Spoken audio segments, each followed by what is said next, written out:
Baiklah, kami dari kelompok 3 akan menjelaskan materi tentang laba. Yang pertama itu istilah dari laba sendiri. Laba atau income dalam perpajakan adalah sebagai jumlah kotor sehingga diterjemahkan sebagai penghasilan sebagaimana digunakan dalam standar akuntansi keuangan. Sedangkan dalam akuntansi, istilah laba adalah dimaknai sebagai jumlah bersih sehingga istilah laba lebih menggambarkan apa yang dimaksud dengan income sendiri dan lebih menunjuk pada konsep FASB. Terus itu dalam secara umum juga laba dijelaskan sebagai keuntungan bersih yang didapatkan oleh suatu perusahaan atau individu dari kegiatan ekonomi yang dilakukannya. Dalam bidang ekonomi juga dijelaskan laba itu sebagai suatu peningkatan kekayaan seorang investor dari kegiatan bisnisnya, yaitu keuntungan atau hasil penanaman modal setelah dikurangi dengan biaya-biaya dalam menjalankan bisnisnya.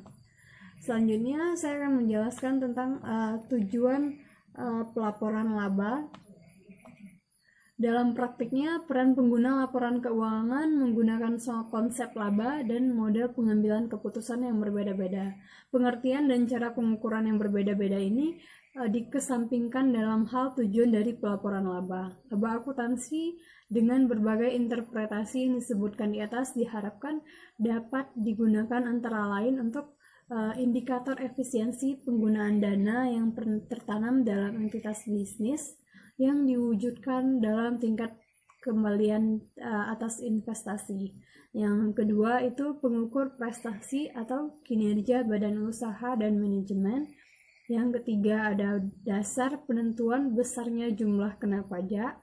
Terus yang keempat ada alat pengendalian alokasi sumber daya ekonomi suatu negara. Yang kelima itu dasar penentuan dan nilai maksudnya penilaian kelayakan tarif dalam perusahaan publik. Yang keenam itu ada alat pengendalian terhadap debitur dalam kontrak utang. Terus yang ketujuh ada dasar kompensasi dan pembagian bonus. Yang kedelapan ada sebagai alat motivasi manajemen dalam pengendalian perusahaan. Yang terakhir sebagai dasar pendistribusian dividen. Seterusnya teori pelaporan laba di sini dimaksudkan satu angka laba untuk berbagai tujuan, sehingga beda tujuan beda laba. Terus ada laba akuntansi atau konvensional. Laba yang didefinisi sebagai selisih pendapatan dan biaya yang diukur dan disajikan atas dasar prinsip akuntansi yang berterima umum atau PABU. Nah, kelemahan darinya itu adalah tidak bermakna semantik, terus berfokus pada pemegang saham. PABU juga memberi peluang perbedaan antara entitas, terus berbasis konsistoris dan hanya sebagai masukan informasi bagi investor.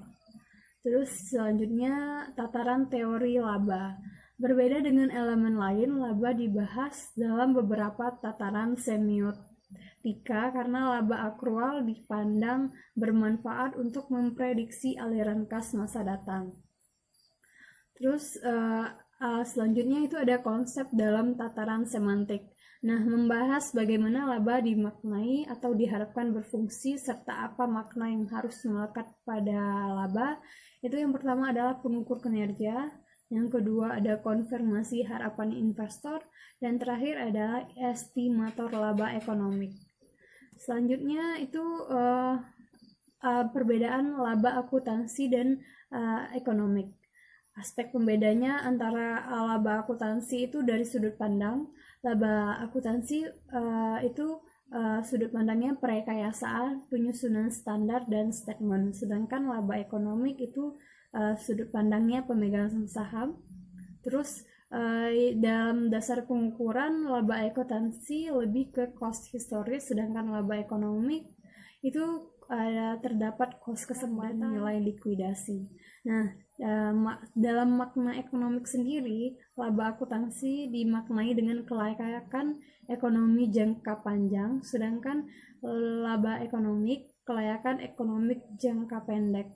Terus makna depresiasinya, laba akuntansi lebih ke alokasi cost, sedangkan laba ekonomik penurunan nilai ekonomik.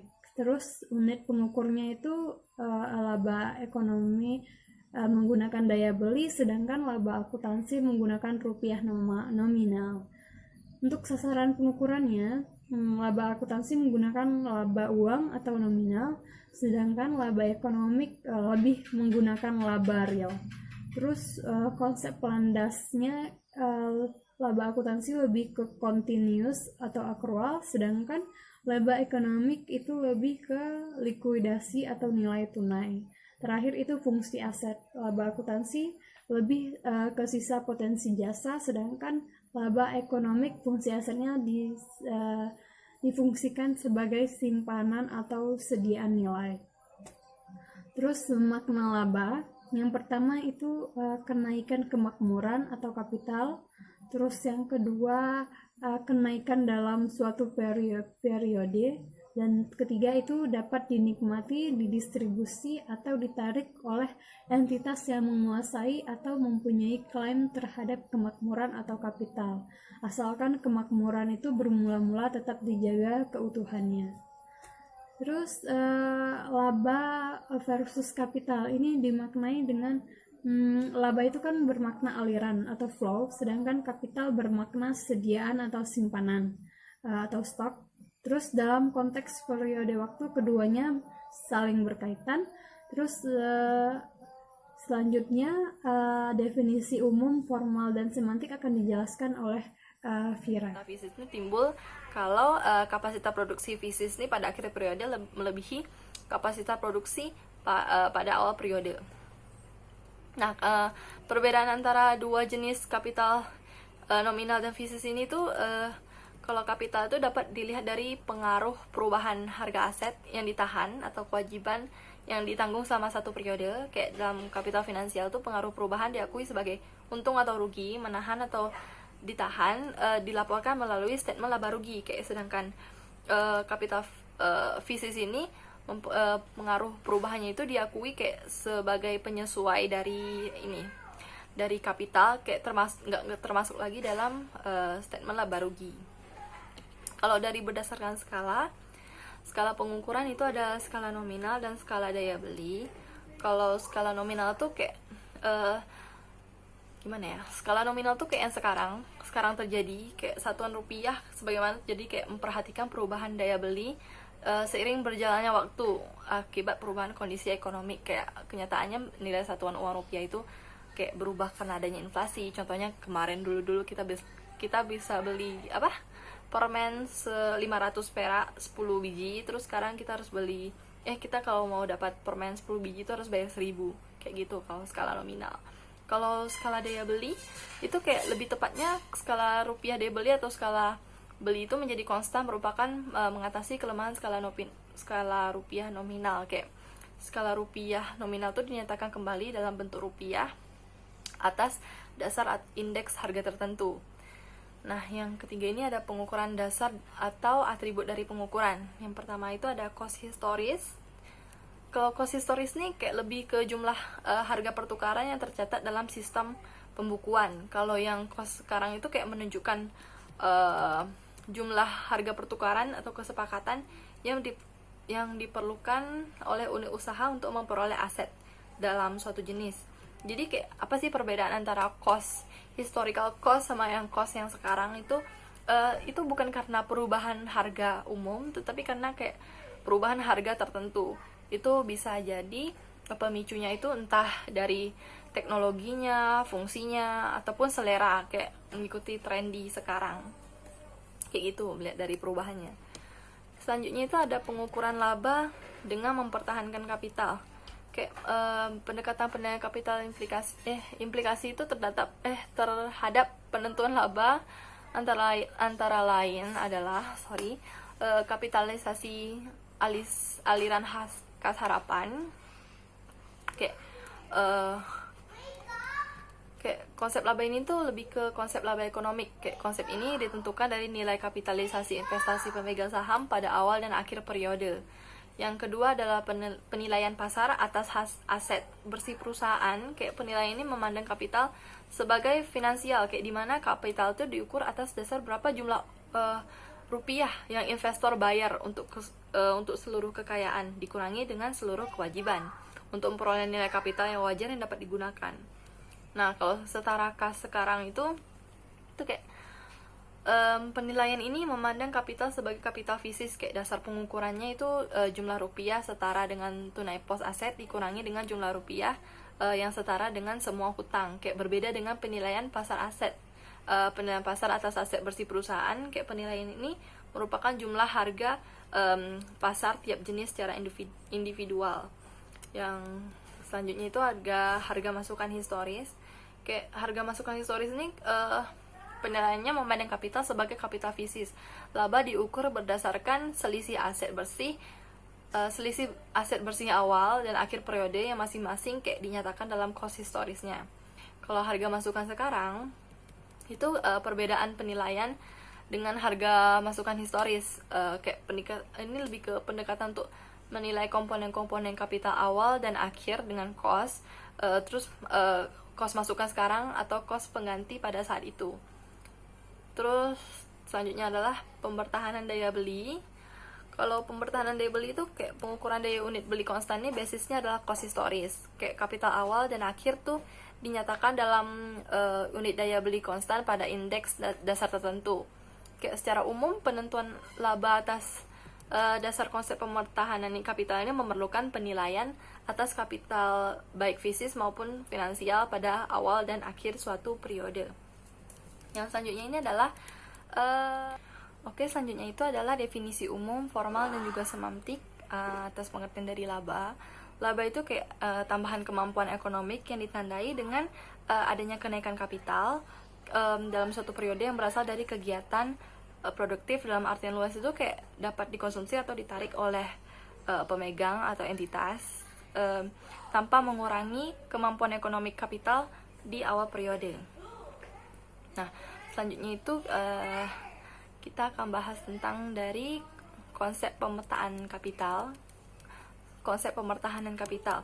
Konsep ini tuh kayak dilandasi dengan gagasan bahwa entitas itu berhak mendapatkan return dan menikmatinya kayak setelah kapitalnya itu dipertahankan keutuhannya yang pulih seperti sedia kala. Dalam itu terdapat beberapa kayak artian penting atau konsekuensi dalam beberapa hal yang saling berkaitan, kayak dapat membedakan antara kembalian atas investasi dan pengembalian investasi, kayak memisahkan dan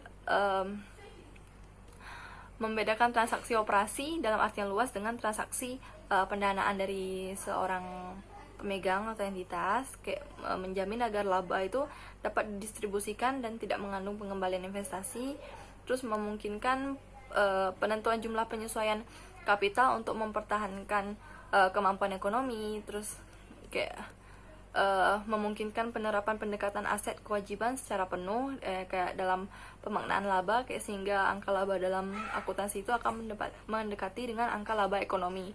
Dari uraian-uraian yang gitulah makanya baru kita bisa membuat definisi umum, formal ataupun semantik dari laba. Kayak laba itu kayak tambahan kemampuan ekonomi yang ditandai dengan adanya kenaikan kapital pada suatu periode, dalam suatu periode.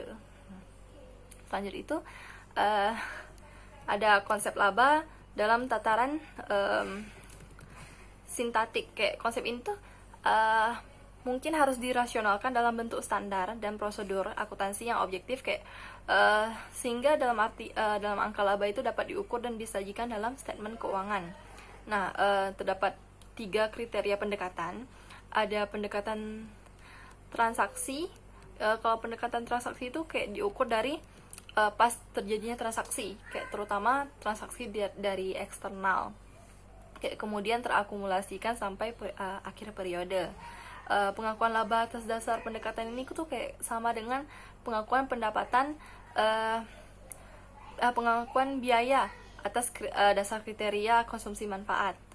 Kayak dengan pendekatan transaksi laba timbul dan diakui pada saat penjualan dan juga pertukaran itu terjadi. Nah, yang kedua itu ada pendekatan kegiatan.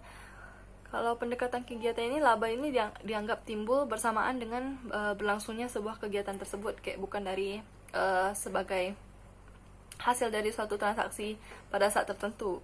Kayak antara kegiatan dan kegiatan dan transaksi itu kedua pendekatan ini nggak berdiri sendiri tapi saling melengkapi. Yang ketiga itu ada pendekatan pemertahanan kapital. Kayak dalam konsep ini tuh laba merupakan konsekuensi dari pengukuran kapital dari dua titik dan juga waktu yang berbeda. Nah, ini yang selanjutnya adalah pengukuran atau penilaian dari sebuah kapital. Kayak kapital tuh ada dua titik waktu yang menimbulkan masalah konseptual. Kayak ada dari unitnya, ada dari skala pengukur, dasar pengukuran. Maka ada beberapa jenis kapital yang akan dijelaskan. Yang pertama itu dari jenis-jenisnya itu ada kapital finansial. Kalau kapital finansial tuh kayak dipandang dari jumlah rupiah atau nilai yang melekat pada nilai tersebut, kayak tanpa memperhatikan wujud fisis klaim tersebut. Gimana ya? Kayak konsep ini tuh sama kayak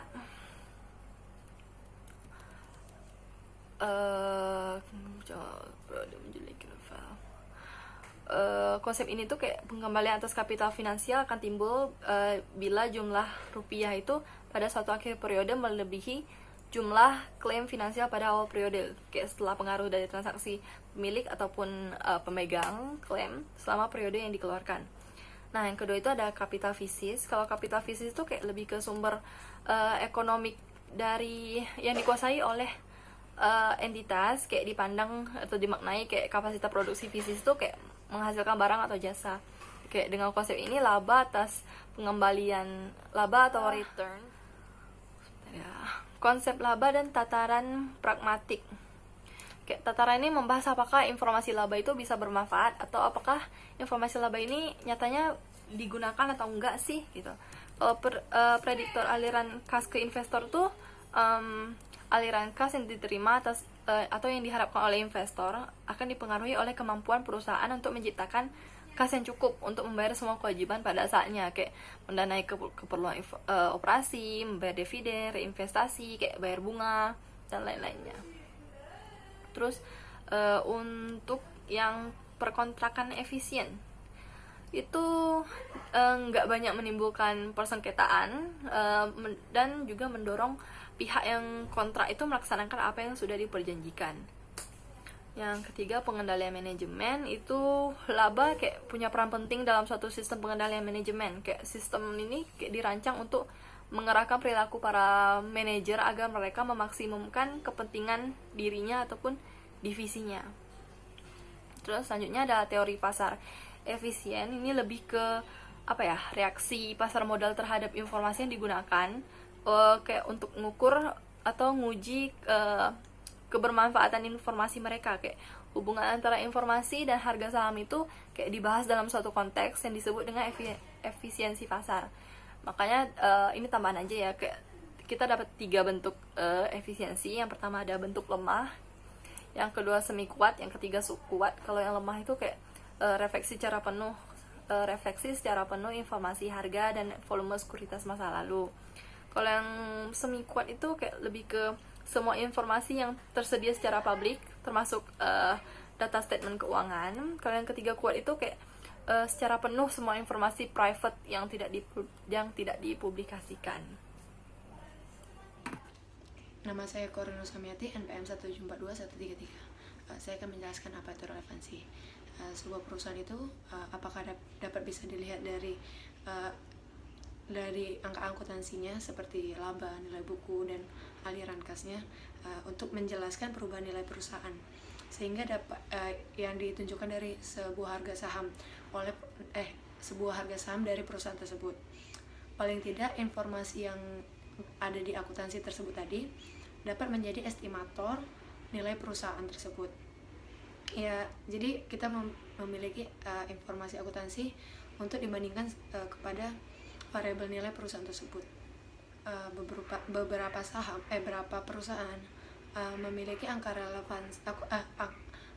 akuntansi yang tidak berkorelasi dengan harga saham, karena satu, akuntansi menggunakan cost historis. Yang kedua itu harga saham merefleksi tidak hanya informasi akuntansi seperti laba dan nilai buku. Yang ketiga itu perubahan laba tidak selalu menggambarkan perubahan ekonomi yang fundamental. Yang keempat itu harapan dan kecanggihan investor yang berbeda-beda. Yang kelima itu perilaku pasar yang sering tidak terprediksi oleh perusahaan. Terus yang lalu itu hubungan laba dan harga saham. Yang pertama itu ada laba dan rugi. Jadi laba atau rugi itu menjadi sebagai estimator perubahan harga saham per sahamnya. Yang selanjutnya itu ada nilai buku per saham. Jadi nilai buku ini sebagai estimator harga saham suatu saat nanti, yang dimana laba dan nilai buku tadi itu sebagai perubahan nilai buku per saham. Jadi perubahan nilai buku per saham ini menjadi estimator perubahan harga saham per sahamnya. Selanjutnya saya akan menjelaskan perkontrakan efisien. Yang pertama itu teori keagenan. Teori keagenan adalah teori yang dibangun atas dasar hubungan keagenan.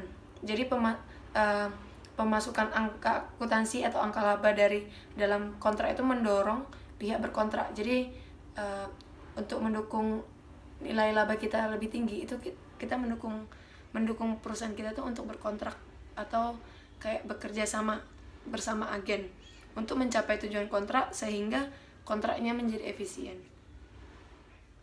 Selanjutnya itu pengendalian perilaku manajer. Laba dapat digunakan untuk memotivasi perilaku manajer revisi untuk pencapaian tujuan perusahaan secara keseluruhan. Laba yang relevan dijadikan basis kompensasi agar manajer memaksimumkan kepentingannya. Terus keselarasan tujuan tercapai apabila usaha manajer untuk memaksimumkan dirinya juga memaksimumkan kepentingan perusahaan secara keseluruhan. Selanjutnya itu hipotesis pasar efisien. Hipotesis pasar efisien hanya bermakna bila dikaitkan dengan seperangkat informasi yang disediakan atau tersedia dalam suatu sistem pelaporan keuangan. Pasar modal dapat dikatakan efisien terhadap suatu informasi bila harga saham merefleksi secara penuh informasi tersebut, atau bila harga sekuritas merefleksi secara cepat dan penuh semua informasi yang tersedia dalam suatu pelaporan keuangan. Terus bentuk efisiensi pasar. Bentuknya itu informasi tersedia dalam suatu sistem pelaporan. Lemahnya dari bentuk ini tuh harga dan volume sekuritas masa lalu. Terus semi kuat kayak sedang-sedangnya itu semua informasi tersedia secara publik. Yang terakhir itu kuat, semua informasi termasuk informasi yang private atau dalam. Terus arti penting hipotesis pasar efisien. Informasi private tidak selalu dapat disampaikan secara eksplisit melalui statement keuangan.